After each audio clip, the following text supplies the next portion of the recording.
first time, and I am like behind stage saying, "Oh yeah, for real? Is that right? Wow."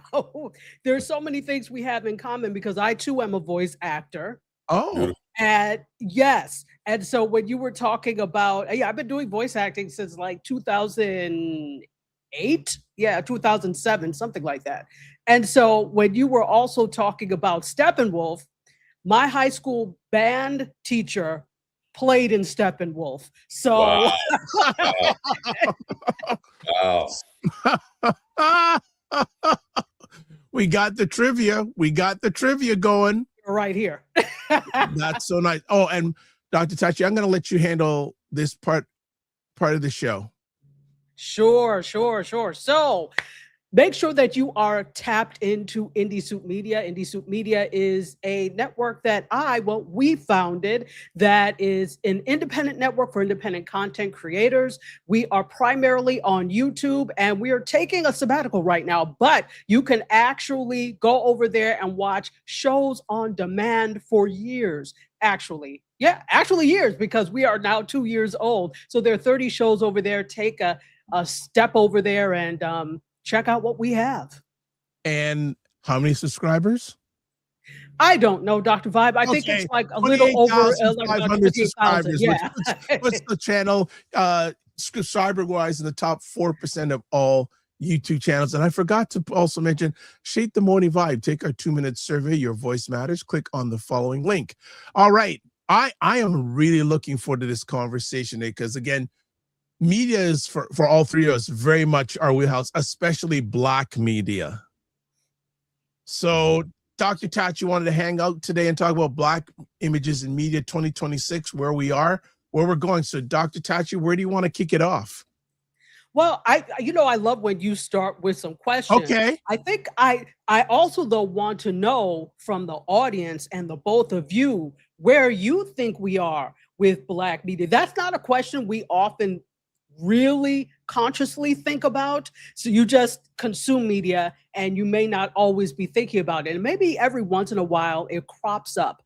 But I want to know from both of you and then from the audience where you think we are, where Black images are. And it may be very different for you all in terms of Canada. And actually, here's the thing. Tell me what you think when it comes to Black Canadian media. Or I'll let Juice Man start first. Okay. yes.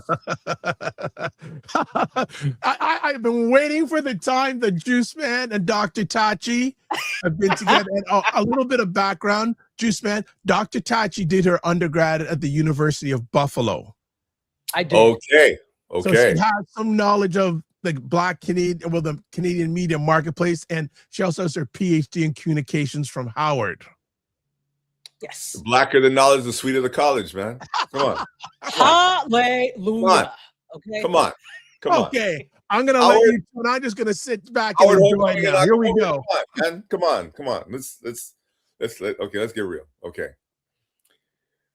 The Canada over the last, let's say 15, 20 years, we have Black male news anchors as well as Black female anchors. We have producers, we have writers, we have all those wonderful things doing media all over the place, whatever.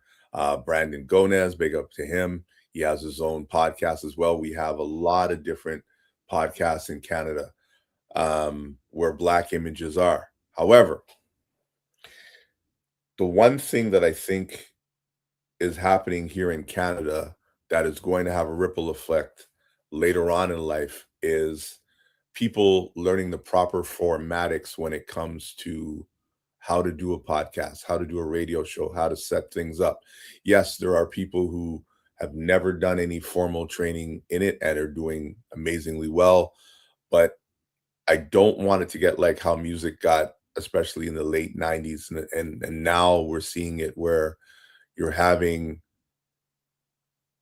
people putting out music that apparently sounds good sonically, but as far as having a bridge and being melodic and having different arrangements in music, and people saying, well, hey, I've never learned a note of music.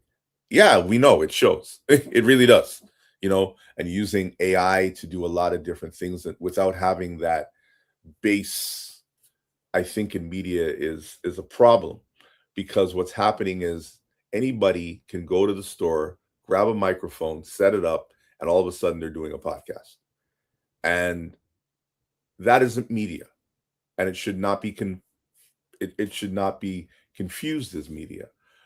And why I say that is because a lot of people crack the mic, and there's a term in radio and TV where it's called swimming, where you have no idea what you're going to say when you turn that mic on. And people are commenting on things they have no knowledge about. They haven't done any show prep. They haven't done any aspect of foregrounding.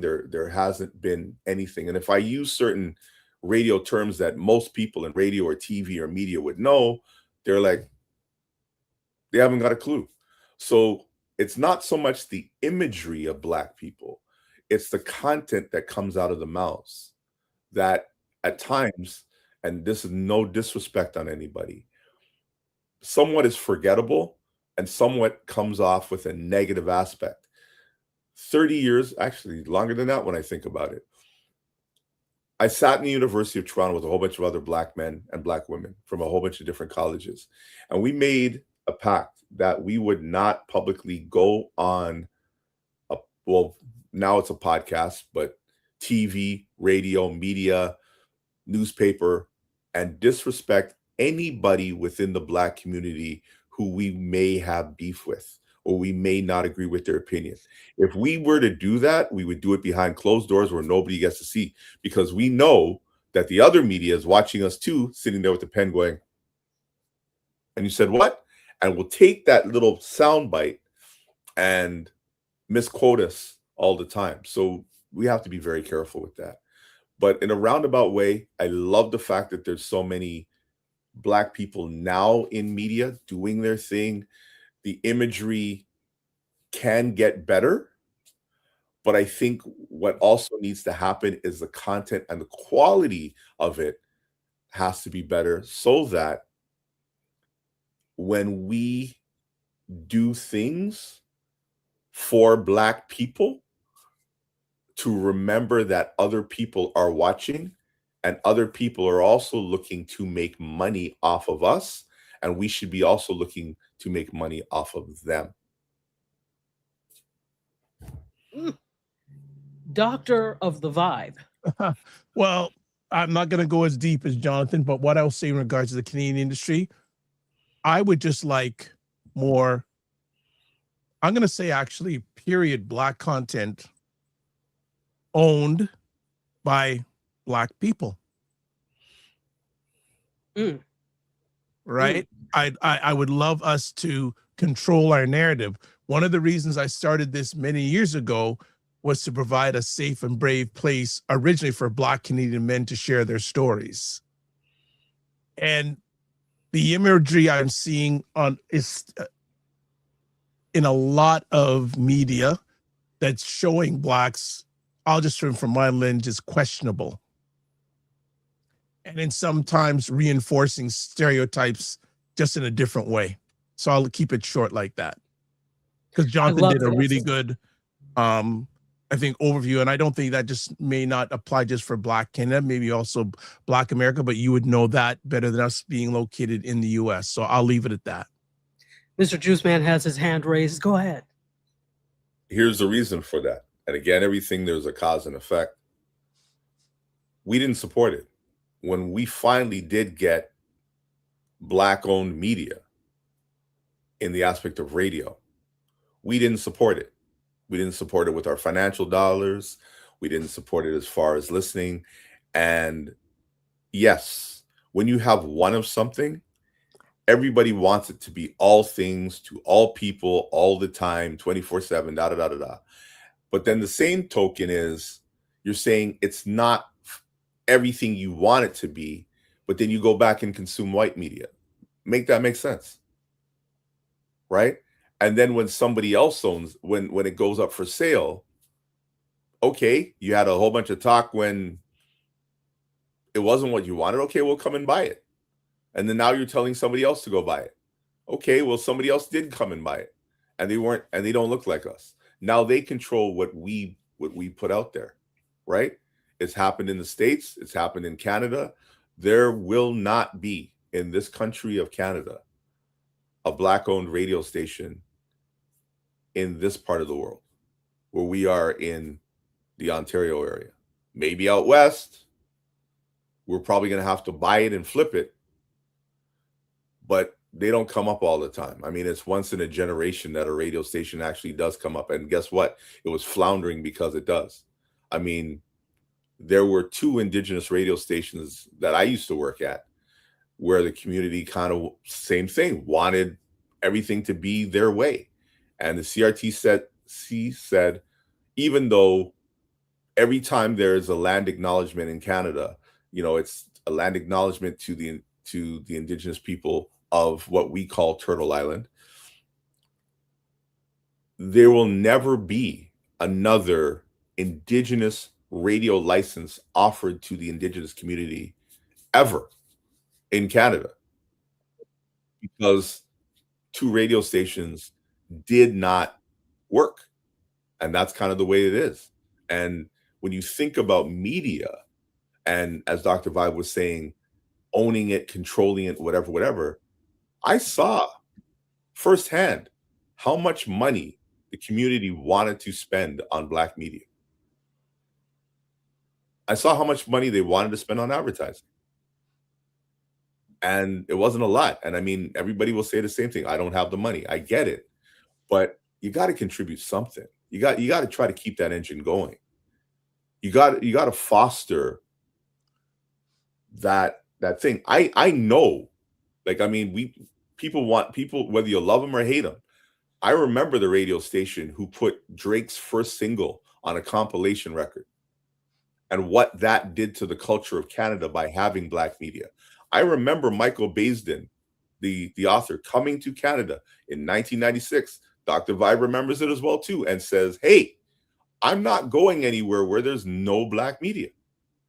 One of the reasons why it's so hard for you to get Americans to come to Canada is because you don't have anything here that's Black. Period. Now, fast forward 30 years, it's a different landscape. People now want to come here. We have the World Cup and different things. We're the 4th largest media market in North America.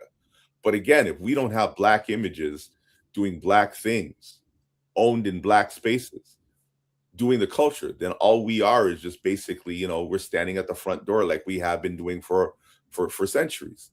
We're, come on in, boss. How you doing, boss? How you doing? Whatever. You know, I mean, in this country, Stanley Grizel wrote a book saying, my name is not George, and it isn't. That's all I got to say. All right. Before I let Dr. Taji come in, and Dr. Taji's enjoying this. I can see she's enjoying Juice Man's perspectives. Hopefully you'll be together again in future conversations. Want to say good morning to JR Houston Jack. Says, yes, the lack of support is crazy mental gymnastics. And I want to say a special shout out to you, GR,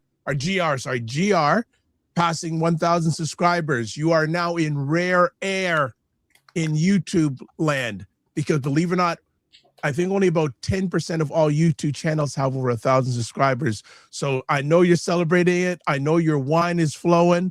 Go Somalia, go Somalia, go with JR Houston Jack. And also want to shout out to Laura Lala Key. I see that you have favored it. So hope you are doing fine, Lala. So Dr. Tachi, you've had a break. Come on in. Okay, sorry. My Okay, no problem. I have to switch earpieces because we don't want echoes. Okay, so all of this is wonderful. I wanted to sit back and hear what you all had to say. And again, if you are in the audience, Jonathan.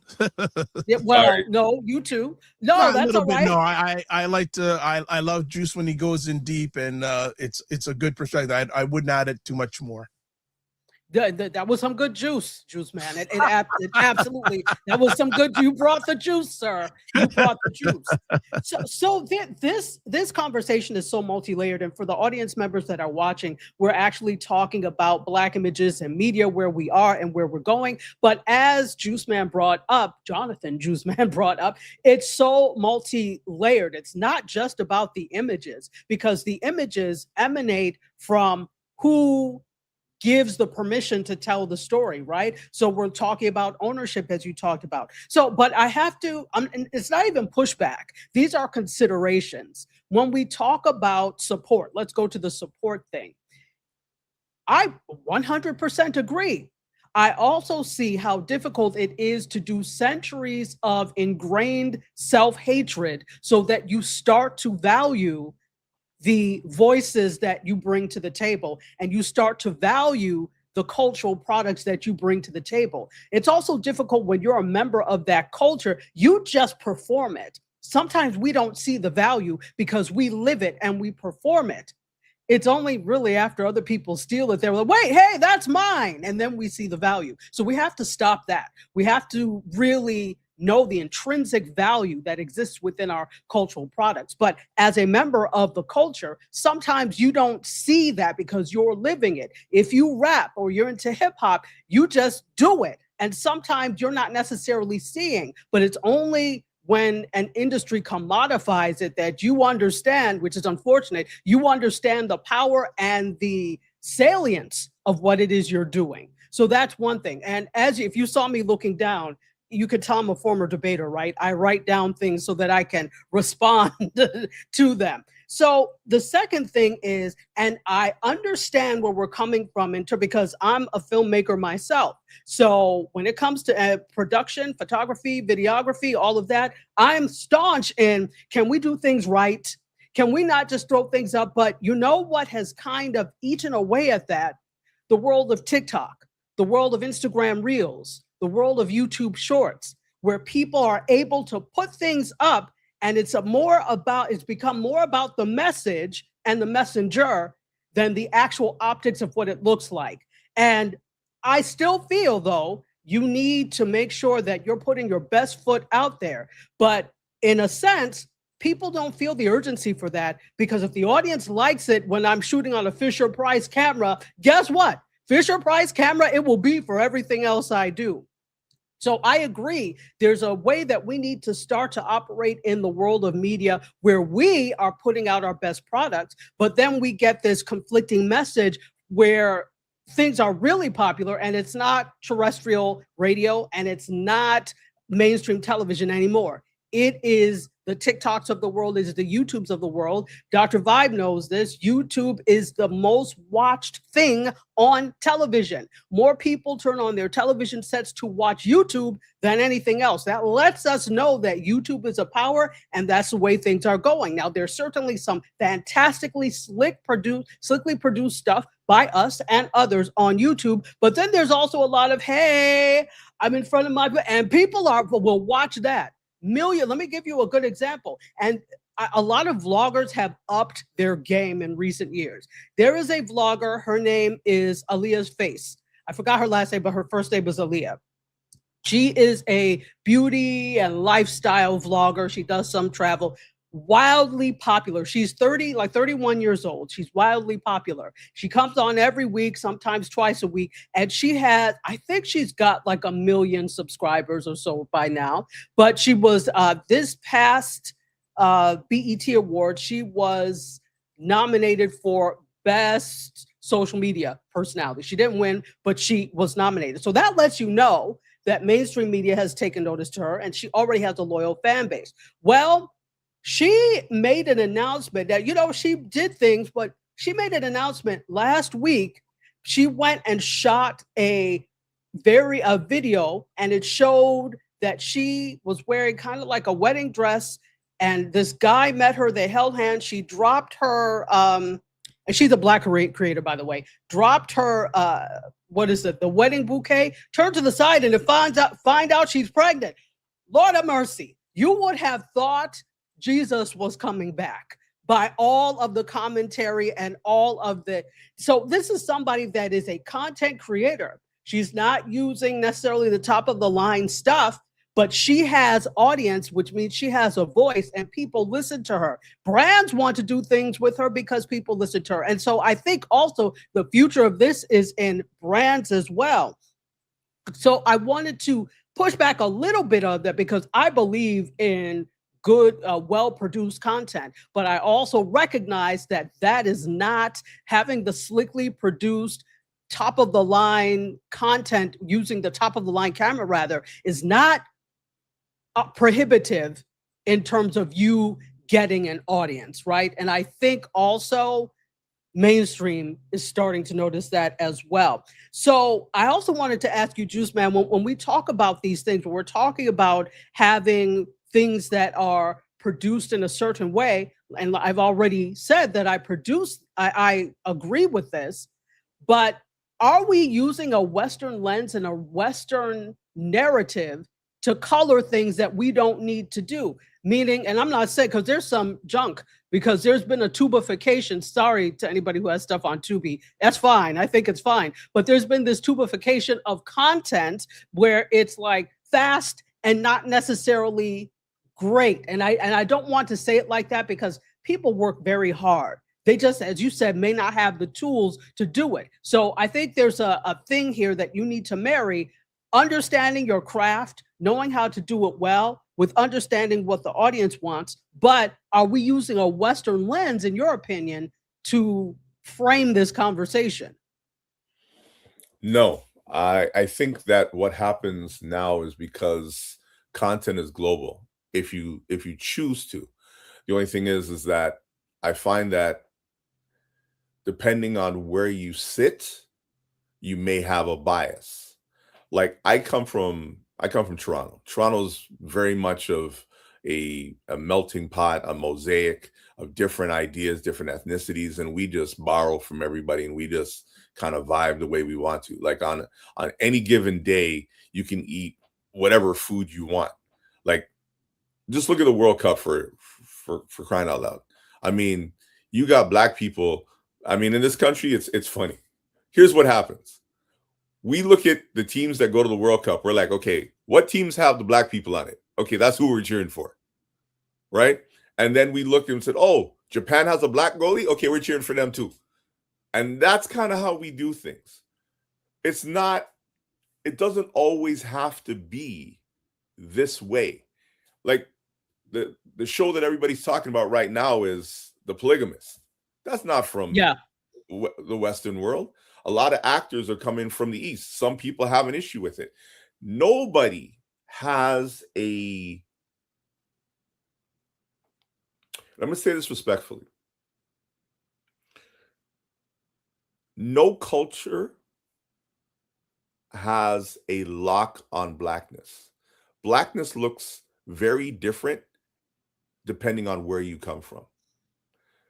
There's a Black American lens. There's a Black Caribbean lens. And then there's the 54 countries from the continent of Africa. And I like to always say the word continent because it's not one country.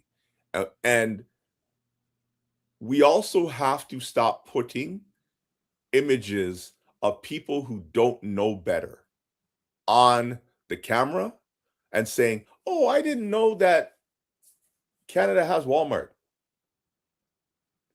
You sound very uneducated when you do stuff like that. When you're sitting there, and again, it's content, and sometimes it's there to titillate, sometimes it's there to be funny. I don't know when this became a trend, but everybody has to have the fuzzy lapel microphone and talk into it like this. Nothing grinds my gears more than that. You know what I mean? I go ahead. I do. I'll speak to that. Before you go further, I just want to quickly, GR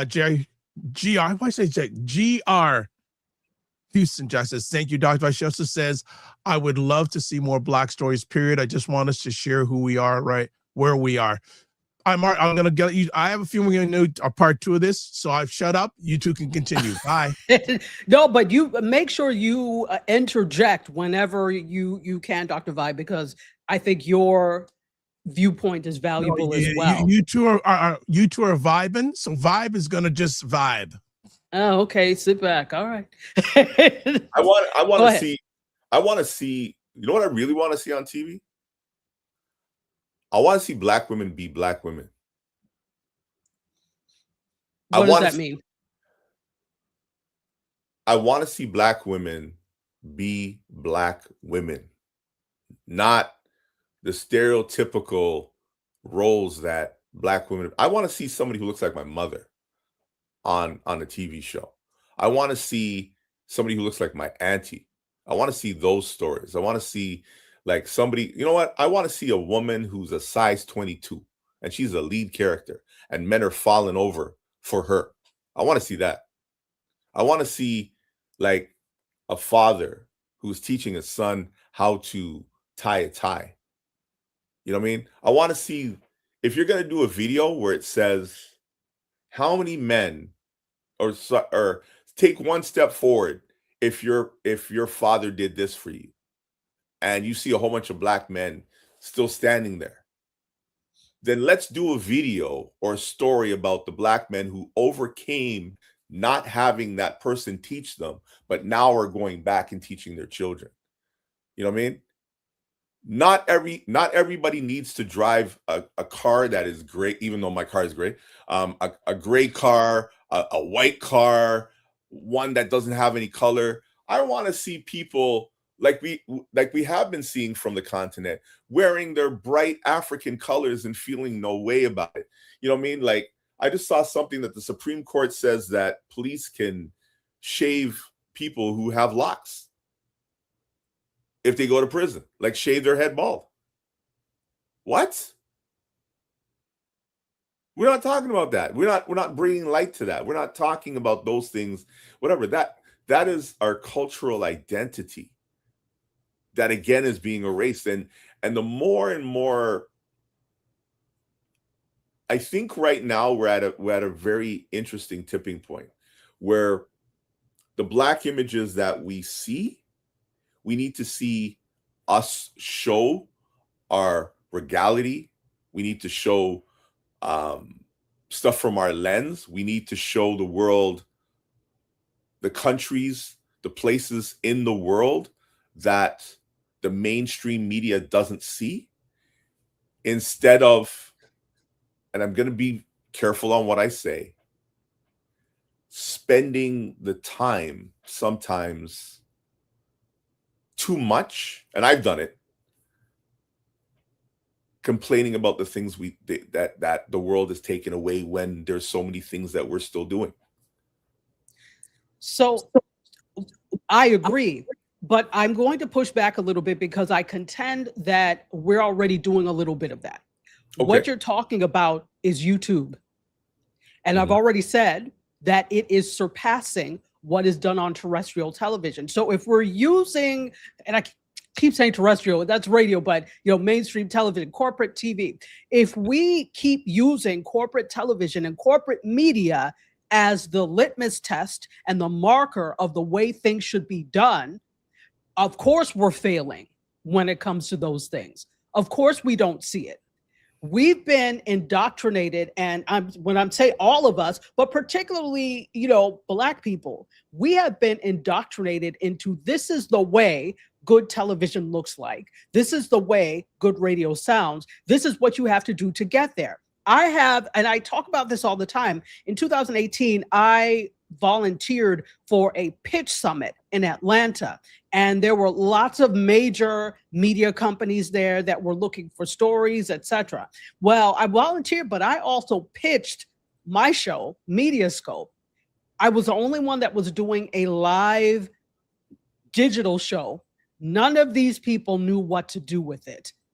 They were like, oh, well, we really don't deal with digital, but such and such stuff. None of them did, because Hollywood still has the same Hollywood mindset. The only reason they're coming around to social media is to try and glean the popularity of the people who have, are following there, because it's not about wanting to grow on YouTube. They're trying to bring these people over to their platforms so they can grow. They're hoping the same thing with was it The Breakfast Club or whatever, and getting that deal with Netflix. They're like, oh, well, we want them, exclusively over here, not knowing who watches Netflix for podcasts. That's not what we know you for. We know you for movies. So the thing is, they think they're all experiencing this halo effect, meaning that because they're an expert in one thing, they think that it overarches, there's a huge halo, and they can be experts in other things. But that's not where people are. And it's as if, did you ask anybody, number one, if this is what they want? Number two, if this is what they're doing? The people who had it almost close, but they gave up when they didn't make it after 6 months, was Quibi. Do we remember Quibi? So if you don't, Quibi was an app, a streaming platform that was on your phone, and it was made for vertical content.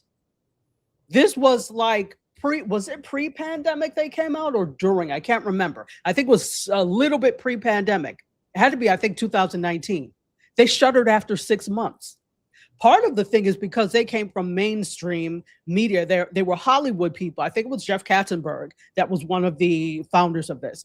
And they tried to put celebrities in this. That's not what we want. If you were watching, TikTok people like them. But you thought that we wanted to sit there and watch Chrissy Teigen be a judge on Chrissy's court. Who asked for that? So there's this misconception of what will actually work and what is good for certain platforms. So I'm pushing back a little bit in saying that we see this. All I watch is YouTube. I watch regular television as well, but all I watch is YouTube. And I see the travel shows that are on there that explore Africa. I sat and watched every one of the countries that iShowSpeed went to. And when he went through and saw that and saw what Africa had to offer, yeah, iShowSpeed is a little intense. He's a 20-something and he's a gamer. But the point is, he put Africa on a world stage because he has millions and millions of followers. I think he has, go ahead, like 50 million subscribers on YouTube alone. That's not to talk of Twitch or any other platforms he's on. So that's what I'm seeing. Those are the types of things I see. And yeah, that's not quote unquote yet ubiquitous or yet mainstream, but that is the demographic that will matter to brands. So let me ask you a question, and I'm going to use a musical aspect of it. Black people, for the most part, love when things are theirs, in the sense of when it comes to music. So, for example, the golden age of hip hop, the golden age of house music, R&B and soul. We remember when that was ours, when we shaped it, we molded it. It had a certain sound, it had a certain edginess, and we literally had to go to, as you said, to YouTube to get it, to these places to get it. And we knew what it is. Is there a problem now with the commodity brokers, let's call it that, coming in and now giving us the money and the stuff to make things bigger, but then also dictating how we now show our imagery and now start to control it? Because I remember, 1985, 86, I started getting into house music, and I'm like, okay, yeah. And then 91, 92 came on, and all of a sudden, I mean, Dr. Vi remembers this. Like, everybody had a house mix on their record, and we're like, what type of, this is some toilet. Like, where are you going with this? You know what I mean? Or we remember the golden age of hip hop. Hip hop was, you know what I mean? You're going, you're down in New York City, you're going down to Louisiana, whatever the case may be, Chocolate City, going down to Maryland, and you're hearing stuff. Atlanta had some, oh my gosh. I remember driving through Atlanta when Ludacris just came out with Southern Hospitality, right?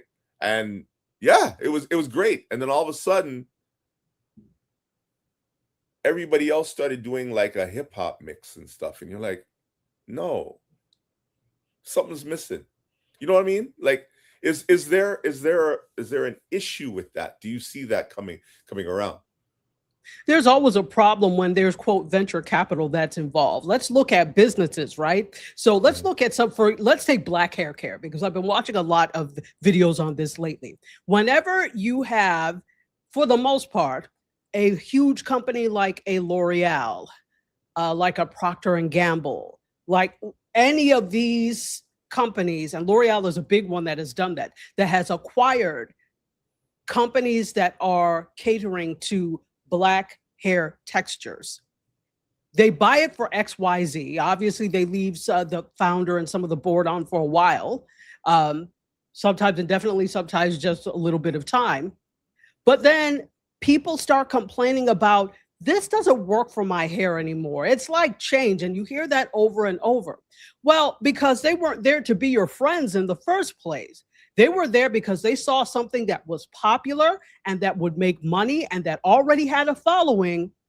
And now we want to 10x this. We want to make more money. So I start to cut corners on ingredients. So rather than that expensive essential oil that I may have used to use, maybe now I use something that's synthetic.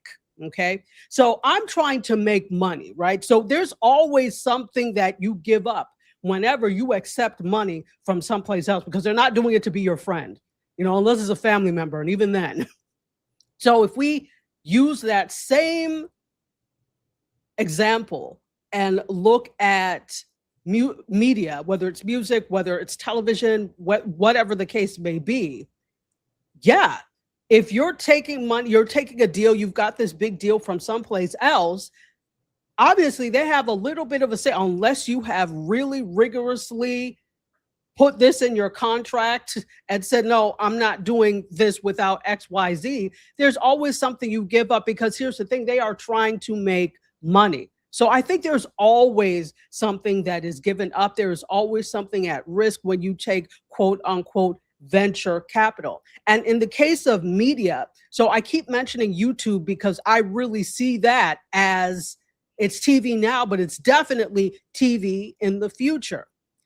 The problem is too many creators on these independent platforms are doing what they're doing because they're trying to get to mainstream. So they're using this as a platform or a stepping stone because I'm trying to get, I watched a creator who was really, and depression is a real thing, but was really depressed because he had been pitching stories after stories after stories to make, and it didn't go through. He's great where he is. So it's almost as if we're chopped liver. Those of us who have followed you and subscribe and do things, it's as if we're chopped liver and you're just using us as a placeholder till you get to the quote unquote big time. That's the problem too. It's also the creators. It's also the fact that you think that this is just your little YouTube channel. This is just till I get to what's on. No, treat it like the business it is. Treat it like the television station it is. And you will see you'll have, and in fact, it's a better deal because you go direct to consumer.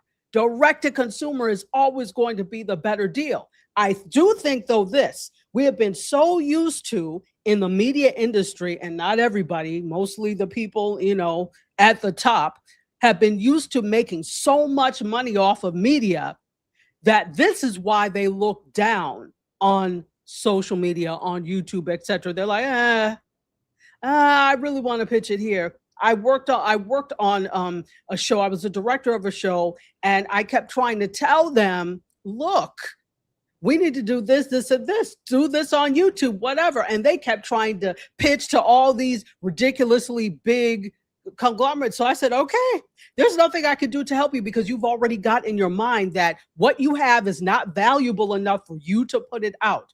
So this is a long-winded answer to your question. I think there's a problem definitely whenever you take venture capital money. money from someone else. But I think that, and there's nothing wrong with growth. I'm not saying there's anything wrong with growth, but I think there's something wrong with growth at your expense. If you sit down and look at what you have all the tools. You had the power to go home all along, Dorothy. Click your damn red heels 3 times. You have the power in your own hands. I think Juice Man is just giving the Dr. Tachi approval. He's laughing and clapping his hands. When that happens, that's a beautiful thing. I'm going to politely just jump in for a moment because there have been some comments here, especially GR Houston Jack. Why don't you just tell us you want to be on the show? You are commenting all over the place. So here we go. I know. She goes, I look at my family, and with 4 adult kids now, our definitions of Black life is quite different. She goes, we ain't watching Netflix for podcasts. Actually, there's a gentleman who was doing a great NFL show up until, he's still doing it, but he took a deal with Netflix.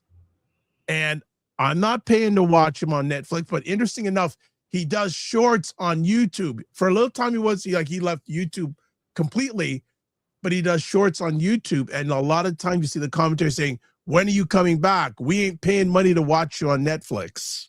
Interesting. Also, GR says the Hubs and I are YouTube, and that includes movies. She goes also, I remember when Oxtails were ours. Exactly. Exactly. Oh, here we go. Red card. Red card. Red card. Red card. Red card. Red card. Red card. Red card. Red card. GR, you got to come on one of our shows with us. If you use the word, listen, if you use the word oxtails with an S, no, it's oxtail. Red card. Red card. Red card. Oxtail. So that's in defense of G. That's an American way of saying it. So if you say oxtails, you know it's American, Black Americans eating oxtails. If you say oxtail, you know it's Africans or Caribbean people. But we all eat oxtail.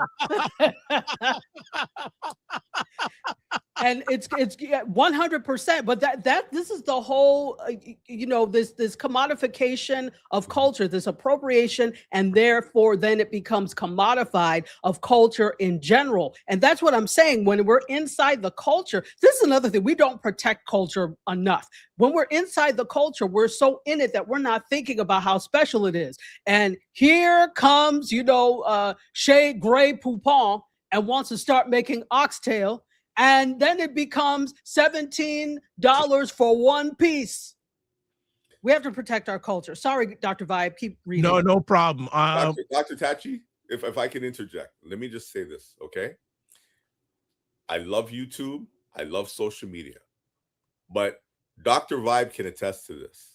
There was a time when you could go to a place in Toronto called Kensington Market. Yep. And they would give you oxtail for free. They didn't know what to do with it. They used to give it to for free. You'd get boxes of it, whatever you want. That and chicken foot and even chicken wings. They just give it away. Wings. They didn't know what to do with it. Right?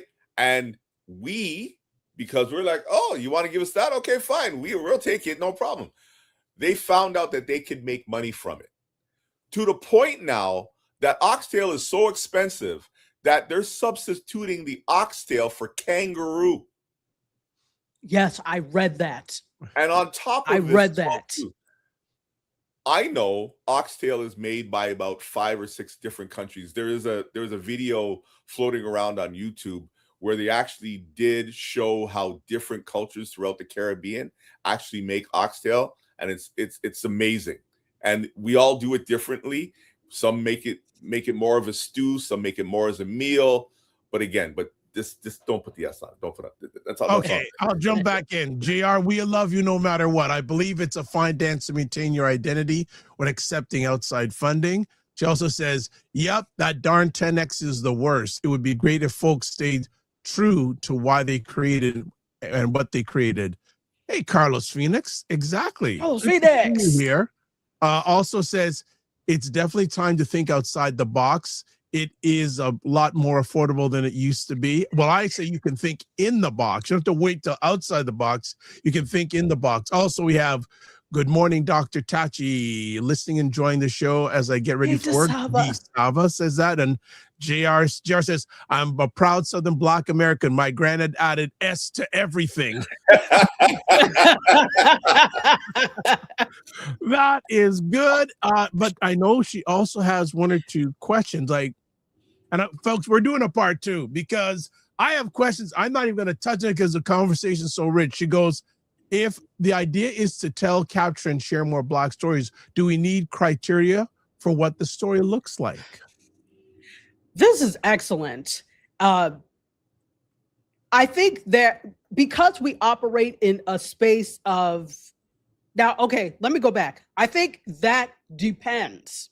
We always need for a criteria for uniformity because humans sometimes only understand things in a certain way. I think this is why we have formats. We have formats in radio. We have formats in television. We even have formats, in the digital world, obviously. But that's because people have been used to formatting, and so they know what to expect when you get this.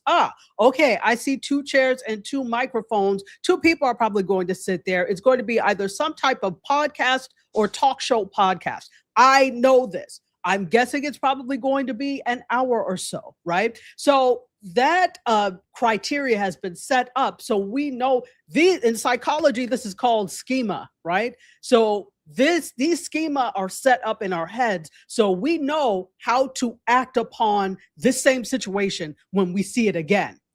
So if you know somebody likes talk shows, if you set things up in a talk show-ish type way, you're going to attract the type of people that like talk shows. But this does not preclude you from doing something different, or as Mr. Juiceman said, thinking outside of the box. Because after a while, we get tired, we get bored, we want something new.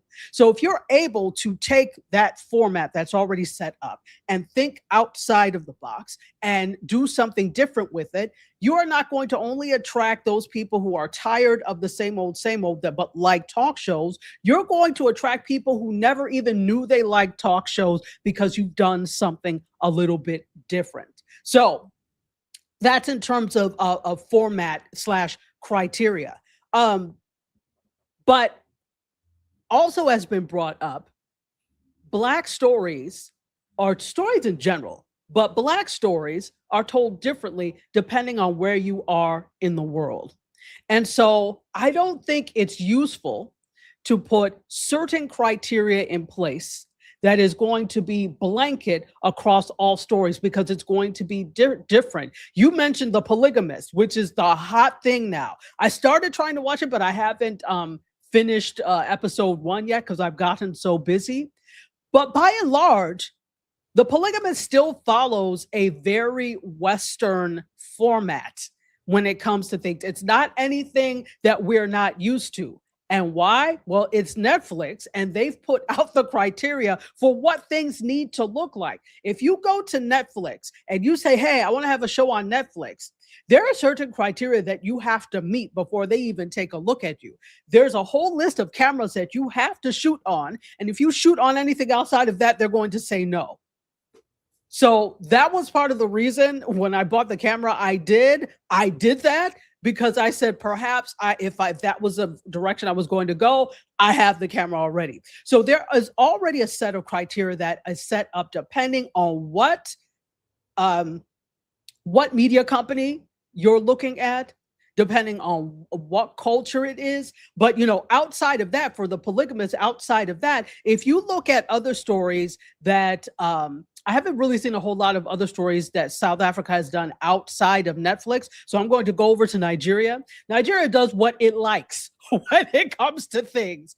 It's and Nigeria has a huge production industry. Nollywood, exactly. So in terms of order, it's Bollywood, Nollywood, Hollywood, right? But South Africa is really starting to creep up in there in those top 3, as is Ghana and lots of other places. I would love to see Senegal come back because they started all of this. But there actually is some videos actually coming out from those countries. They're actually at there's one that they were showing that they were talking about the ore that they use for the batteries, like Hmm. for the batteries and stuff like that, and how much the oh, what was it? It was at the film festival this year. It was at the Real World Film Festival that they showed one of these movies. But the funny thing is that the mainstream media again won't see it. But I would love for them to put it up on a YouTube or something of that nature, because there's a lot of videos that where they show it was a story how they're mining the ore used for the green stuff here, while the people over there are suffering. Like this one guy, he had to pay a bride price for his wife, but he never paid the family. So the brother just came and took the wife and the kids back home, and that was it. It was funny. Like, I mean, it was a part of the story, but you would never see that from a Western lens, like bride price. You got to pay for your wife. What type of foolishness is that? But that's still a part of the culture. But they framed it in such a way which again is different, but really exciting at the same time too. No, that's amazing. That's I love to hear that, because one of my favorite filmmakers is Ousmane Sembène,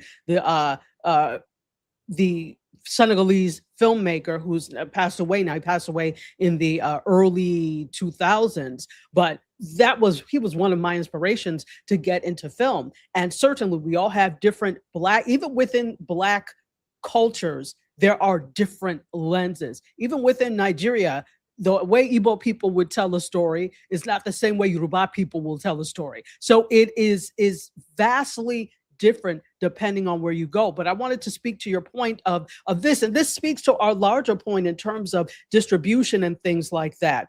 We still use a Western mindset when it comes to things. And this is why. Not just in terms of the style productions we do, but even when and where it's shared. So there is a rule from most film festivals that they do not want you to put your films up on places like Vimeo, YouTube, etc., if you are running the festival circuit. So there are lots of films that we may not see for a while, if ever, because they don't want you to have them up there. So the film festival, and I love film festivals, but that's still a concept that is, and not all the way westernized, but it is. The exhibition, the commodification, the purchasing, that whole thing is a westernized concept. And we buy into it because we're like, oh, well, we can't put our stuff anywhere else because we're trying to run the festival circuit. Now, after you run the circuit, then you could go ahead and do that. But then again, it puts them first. And I understand, because you want wide recognition, but I'm going to tell you this. You could reach more people on YouTube possibly with your work than you could ever at Cannes Film Festival. Remember, these film festivals are even though it seems like lots of people are there, at the most, okay, if you get 10,000 people at a film festival, that's a lot, but millions could see your stuff elsewhere. So we have to start looking at the bigger picture. And you know what it is, because Black folks, people in general, but Black folks, we love pomp, circumstance. We love title. We love laurels. We love all of that type of stuff. And you don't get that when you put your stuff up on YouTube by yourself. You don't get those types of accolades. We want that because for some reason, it means our work has made it. Not necessarily. And we have to stop, even though I think it's wonderful to be recognized by your peers and wonderful to get these accolades, but that does not make your work any better or any worse than anyone else. You were going to say, I'm sorry, Juice Man. All right. Before you two continue on, I just want to see if I can run a live poll for everybody right now. If you're watching live, got a question here. How well do you think mainstream media represents Black communities in 2026? 1, very well. 2, somewhat well. 3, not well at all. So if you are near a device and you're watching this live, would love you to vote 1, 2, or 3. You two can continue. Fantastic. Go ahead. I think, Dr. Tachi, you touched on a bunch of great points, and that is, where do you place your stuff? Where do you place your stuff once you've done it? And I think that's one of those things where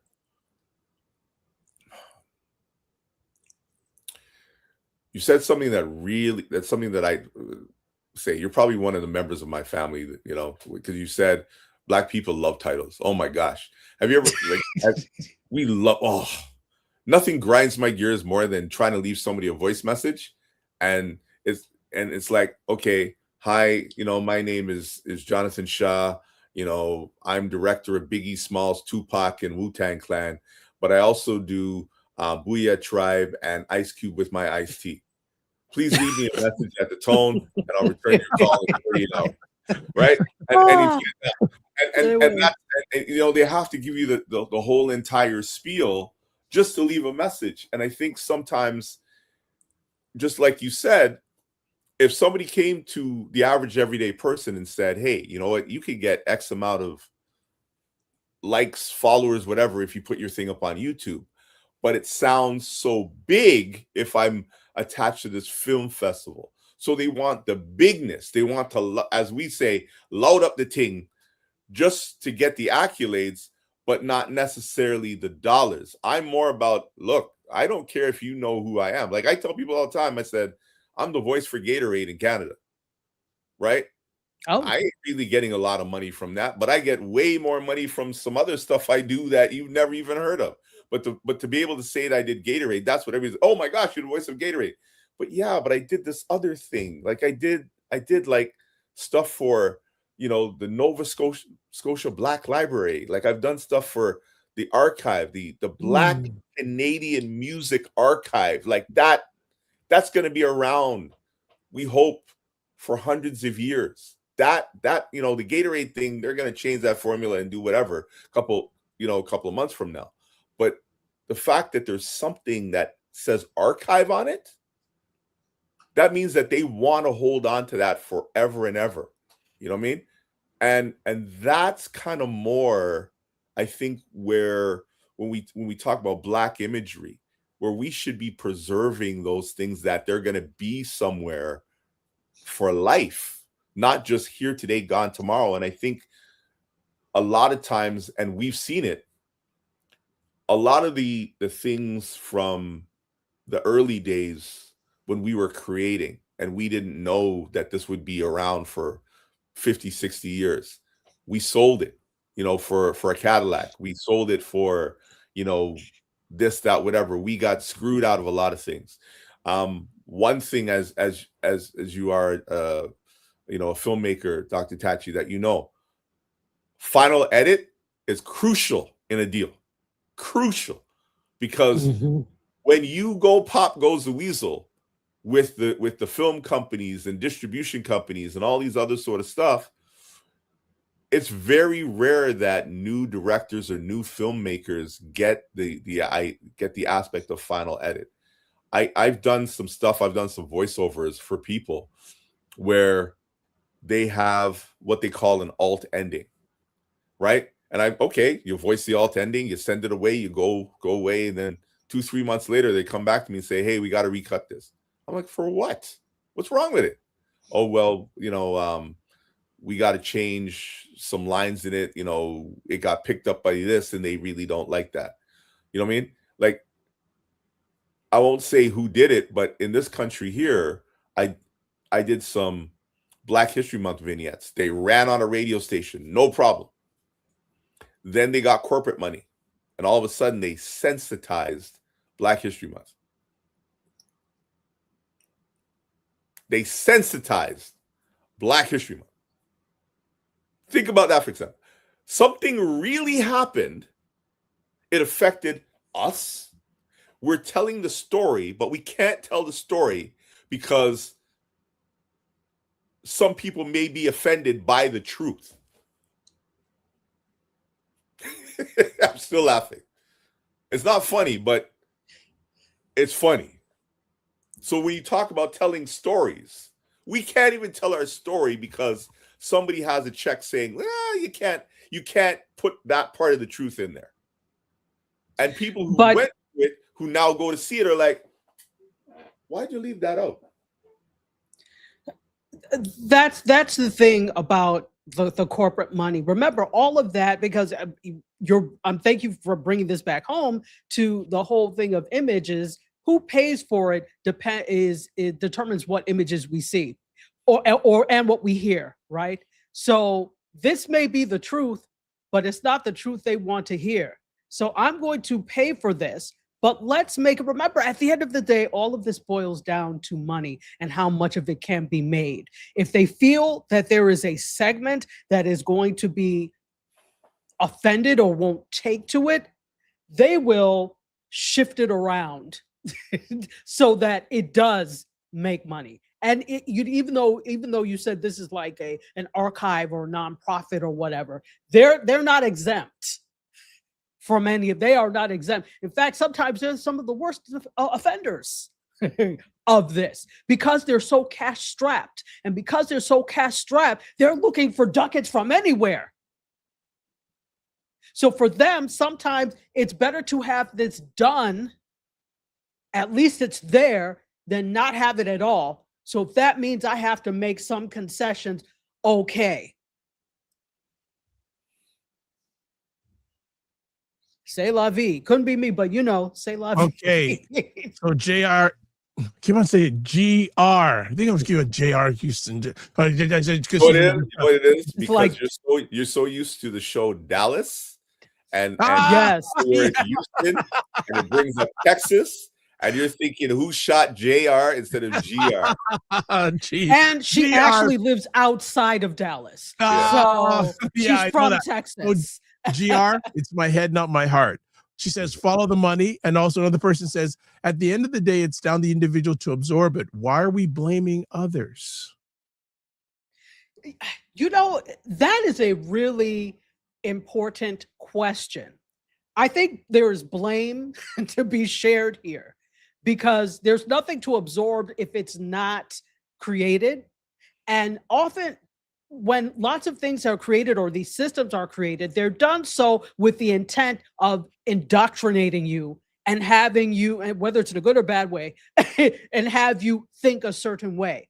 So it's really difficult. It's easy for us to say, oh, well, just do this. But we're talking about centuries of conditioning to the way things are supposed to be, the way systems are supposed to work, and what you are supposed to believe about all of these things. So it's not as easy as we think. For most people anyway. Okay. Frequency Event Pro says, this is a great conversation. Maybe a reason to do a part 2. I'm not saying, I'm just saying. I don't mind. Now, okay, so I like to do things in real time. Dr. Tatch, are you available next Friday? Yeah, let me look. Look right now. Are you available right now? Next Friday? That's the 9th. No, that's the 10th. 10th. Yeah, I think so. Yeah, that should be okay. So I just want to check with Dr. Tatch. Then I'm gonna ask a wild card on this too. I'm just waiting for Dr. Tachi. I am available on Friday. We're gonna do, and also GR says, and GR, we want you here. Are you available next Friday? Yeah, I think that would be awesome. I would like to have, so GR, put in the chat if you're available, and we can have all 4 of us. We have a truly North American conversation about this. Person says here, true, critical thinking is in short these days. Agreed. Listen. Agreed. Especially here in the US. I'm gonna ask, I'm gonna ask a conversation piece here, and then we can end it because there's so much more to chat about. But here's a question for all of us. When we're seeing more black faces on screen these days, how different is the story when we look at who is writing, directing, editing, and owning the platforms? So can I ask, when you say how different is the story, you're talking about the actual physical story, okay, or the story of, yeah, sorry, go ahead. Let me go. This is to distinguish numerical representation, more black characters, from the narrative power and decision making. Okay. So your question then is, how different is it? Say your question again for me. I just want to make sure I answer it properly. I'll just say it again. We're seeing more black faces on screen, which that's even debatable these days, but we'll leave it at that. How different is the story when we look at who's writing, directing, editing, and owning the platform? So what I'm saying is,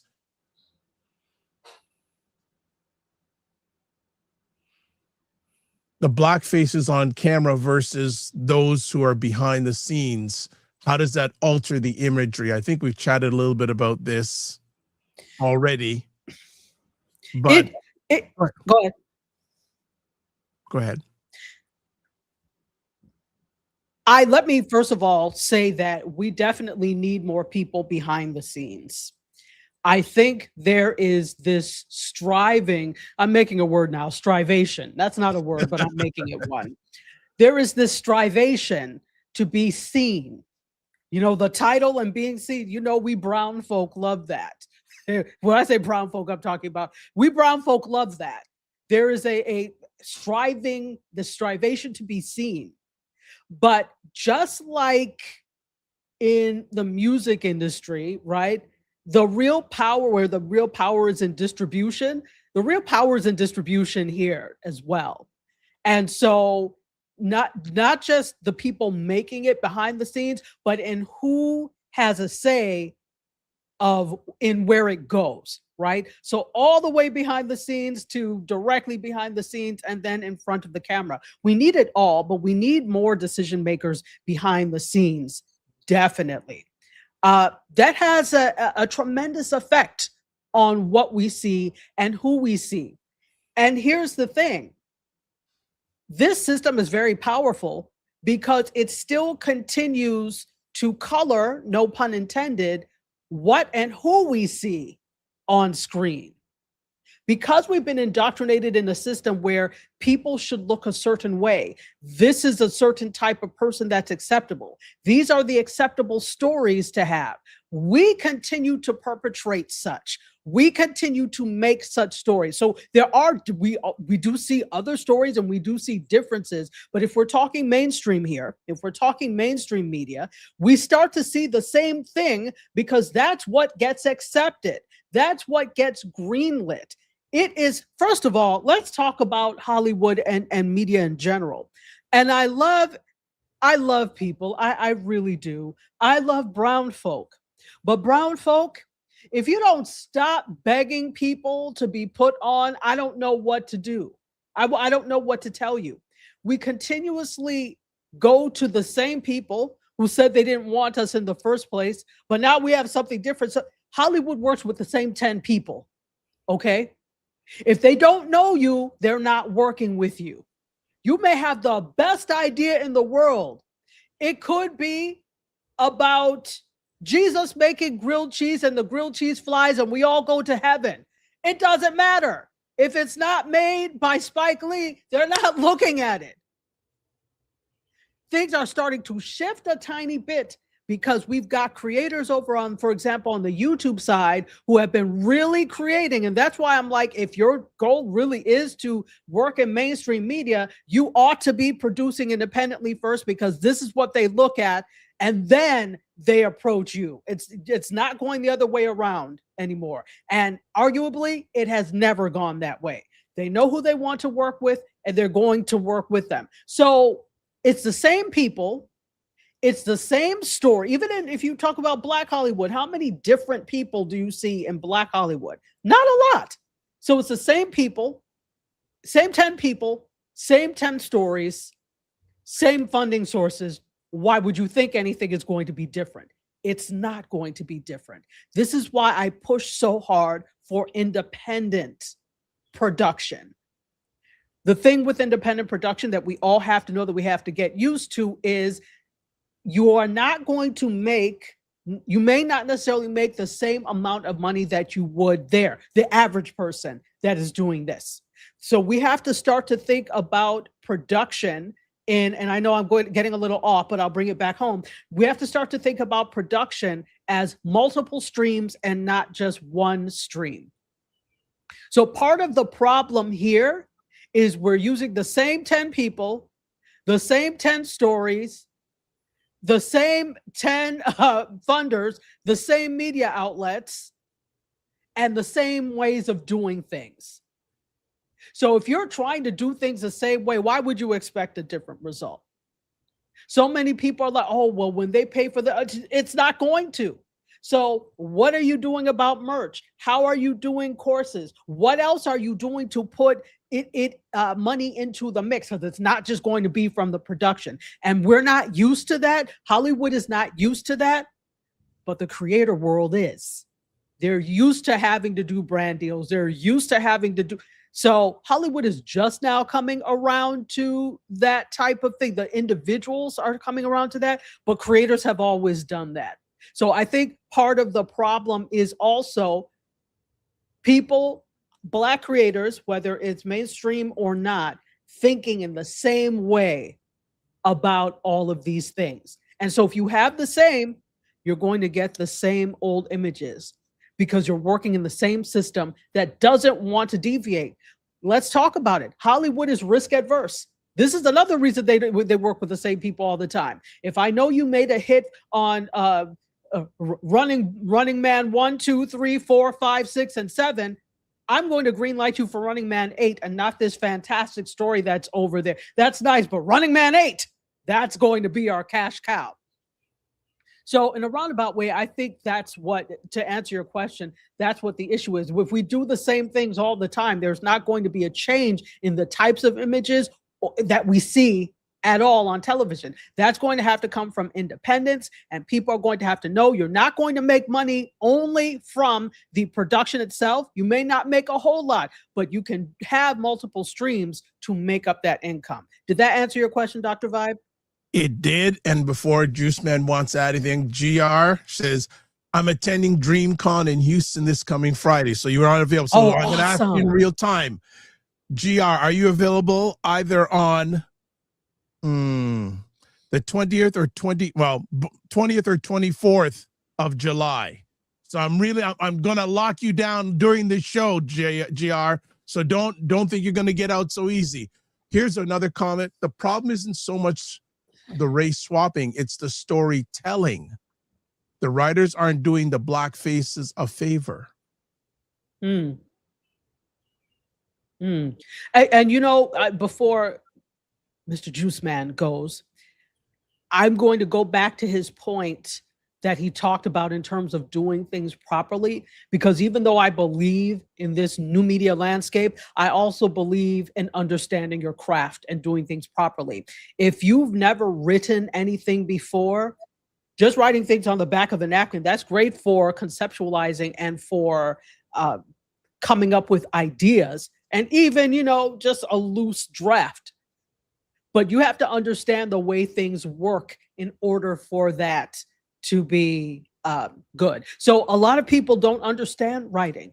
I'll be honest, I can write the hell out of something, but it does not appeal to me to be in the writer's room of a television show, because rewrites, I'm not doing that. I don't want to do that, but I know I can write. So there are probably a lot of people like me that don't want to take the time to do that. And they just go with the first draft of whatever. But for something to be good, you have to do a rewrite. I looked at a script that I have and I thought it was good at the time. I looked, I was like, oh no, I need to redo this. This is why rewrites exist, right? So the writing thing is a little bit of a catch-22. Okay. Juice Man, you're wanting to add? Definitely. Okay, actually, I'm going to stop you just before you start. Just your permission. GR goes, tell the truth, Dr. Vibe. She goes, and we're done with Running Man and the Gremlins. and she says she's good for the 20th or 24th. So both of you tell me before we end today, are you open on the 20th or 24th? Because I want to lock this down before we end the show today. Okay. 20th is a Monday, right? Yes. Yeah, that should be good. Yeah. Dr. Tatch, are you good on the 20th? Yes. Okay. JR, lock it down. The 20th, we're doing part 2 of this. I'm happy. Gonna get you on and we can introduce you to the Dr. Vibe family. All right, Juice Man, do your thing. Let's talk. Let's. I'm gonna bring something up and see if Dr. Tachi understands this. Okay. Let's say, for example, you are writing, or somebody is writing a story about a Jamaican household. There is a man sitting at a table. He's about 58, 60 years old. He's like the uncle type. Okay. What is he drinking? Red Stripe. Dr. Vibe? I wasn't fully listening to you because I was just doing something in the comments. Okay. There's a Jamaican man sitting at a table. You're writing a story. Okay. It's dinner time. What is he drinking? Ray and nephew. Exactly. Everybody's going to say Red Stripe, but if this isn't sitting on the table, he ain't a Jamaican. If this isn't in any shot, he's not a Jamaican, right? And how you know that is because you actually went to a bunch of Jamaicans and you asked them that question when it comes to your writing. And when other people are writing our story, how do you have Bob Marley and the Wailers, the movie, and this never appeared in the movie one time? Nowhere. There was not, you know what I mean? Bob used to like blended drinks with his blender. He's always using his blender, blending up drinks. I didn't hear that blender go off once in the whole entire movie.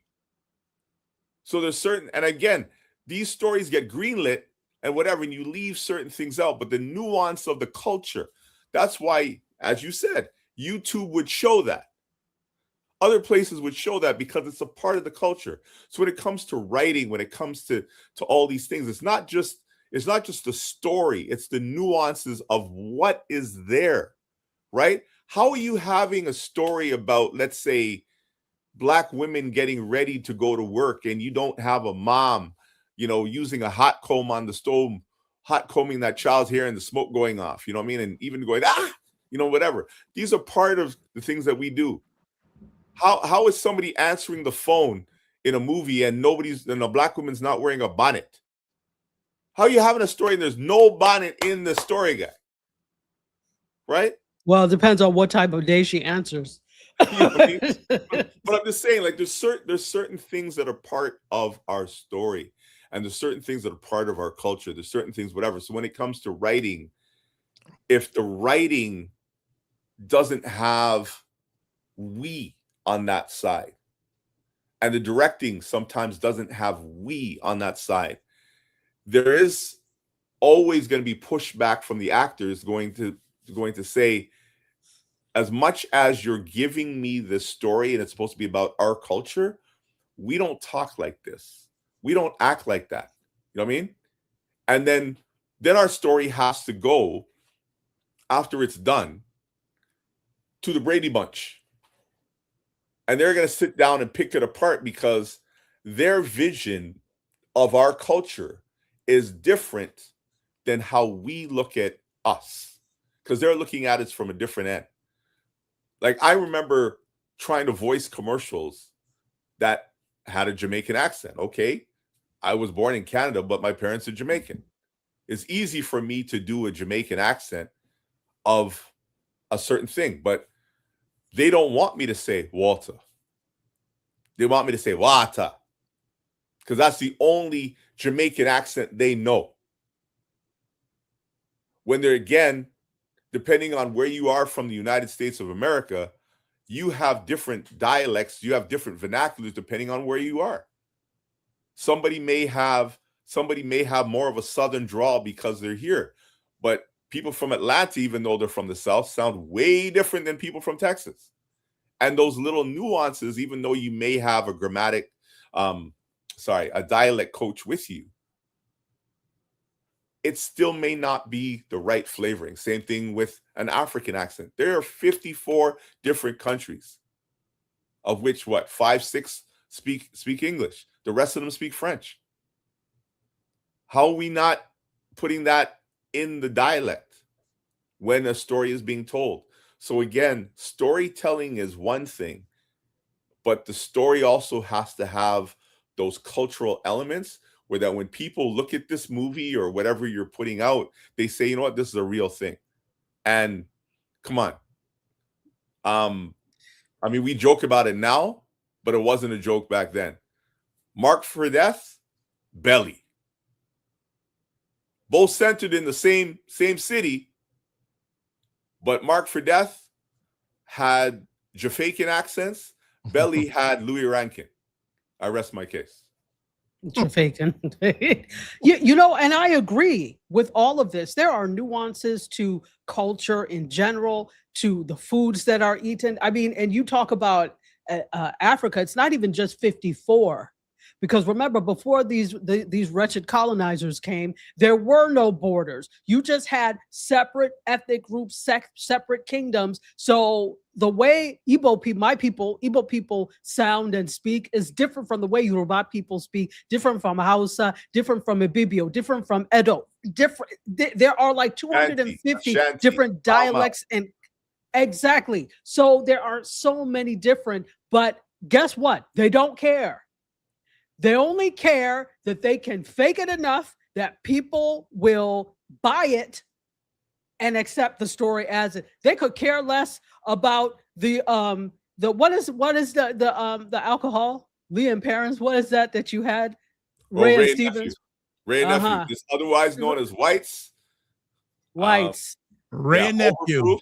Yeah. Ray and we joke about it, we say Uncle Ray and his nephew.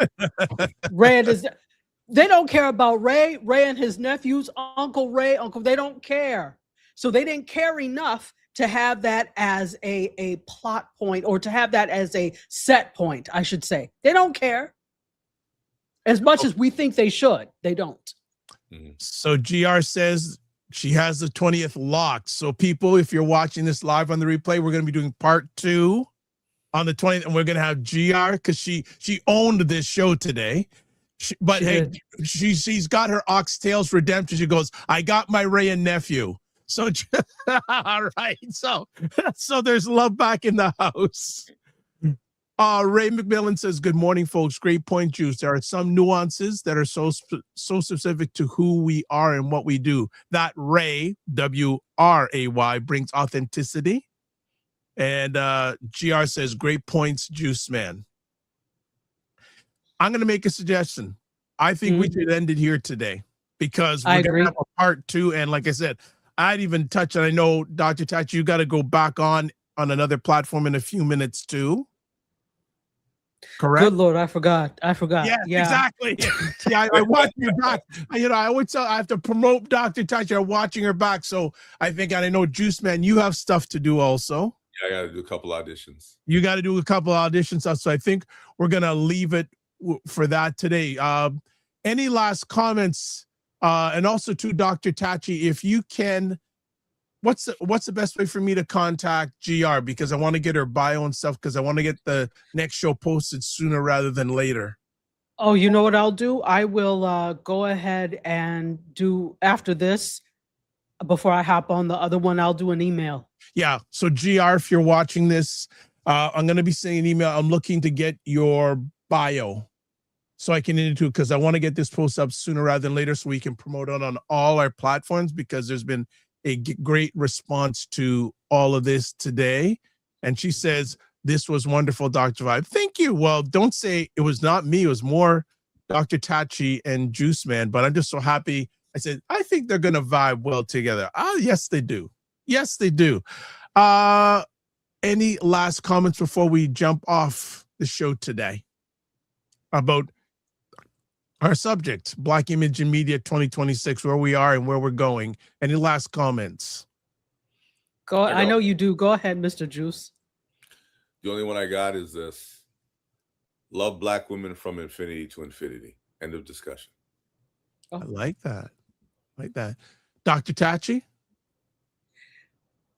We have to start valuing our power as production houses. Each one of us is a production company, and we have to realize that.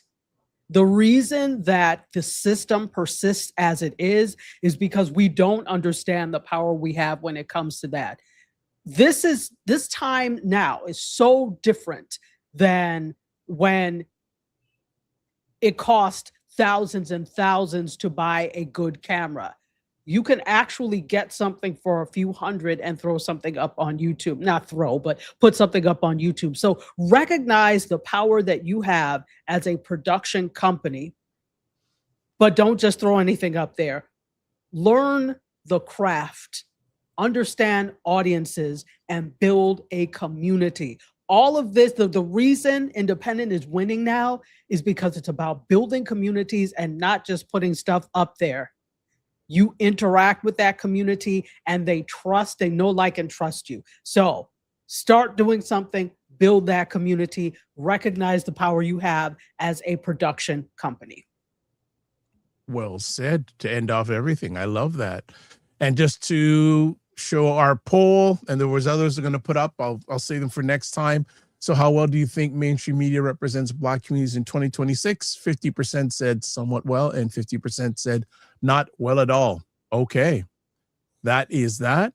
Let me just see if there's any more. And Dr. Tachi's definitely in the house when you see cool beans. DR says cool beans, then I know that everything's in the house. All right. So like to say before we jump off, we do this. All right. So if you want to get a hold of Dr. Tachi, there you go. Linktree. That's linktr.ee/dr_TACHI. Jonathan Oshaw. That's JONATHAN Oshaw.com. You can also catch him on Sundays on the Talk About on flow987.com. What are you talking about this Sunday on the show? Hair, natural hair. There you go. The history of it. Love that. Mr. Knight, if you can want to get a hold of him, Ryan O'Neill Knight, and that's Knight with a KN. Also myself, if you want to touch base with me, taplink.cc/the VIBESHOW.com. And also you can watch replays of this epic conversation at the Dr. Vibe Show on YouTube, Facebook, and LinkedIn, the website. Yeah, it's sometimes on the website, but also on Ryan O'Neill Knight on YouTube and Afro-Caribbean Business Network on YouTube. Thank you, both of you, for an incredible conversation today. And I'm looking forward to part 2. We even got GR to come on in next time, which is amazing. So as always, live your life as a dream. If you can dream it, you can make it. Sometimes you have to get small to get stronger. Block assumptions. Aim bigger, aim better. Aim higher and wider. Love, faith, and respect. Don't just manage your time, manage your energy. Remember to give yourself grace. And if you're not making money, make history. Try to do both and make it better. God bless. Peace well. Keep the faith. And try to keep cool. It's hot in a lot of places in North America right now. Keep the faith.